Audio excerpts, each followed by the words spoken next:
everyone নমস্কাৰ মই কণিকা আজি আপোনালোকৰ মাজলৈ আনিছো হাইড্ৰ ফেচিয়েল যেটো দেখিছে এই হাইড্ৰ ফেচিয়েলটো 7 ইন হাইড্ৰ ফেচিয়েল বুলি কোৱা হয় কাৰণ ইয়াত 7টা স্টেপ পোৱা যায় আৰু ইয়াৰে মই দুটামান বিষয় আপোনালোকক কম আপোনালোকে চাব পাৰিব ভিডিওটো আৰু কিবা যদি জানিব বিচাৰে কমেন্ট কৰিব দেই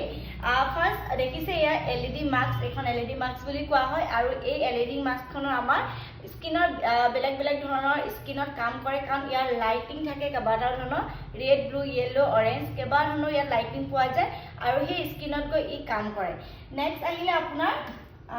এব্ৰেশন আপোনালোকে দেখিছে এয়া হল এব্ৰেশন আমাৰ স্কিনৰ ভিতৰত যিমান লেতেৰা সোমাই থাকে ন সেই লেতেৰাখিনি আমাৰ ই বাহিৰলৈ উলিয়াই নিয়াত সহায় কৰে এব্ৰেশনে তাৰ পিছত আহিলে আমাৰ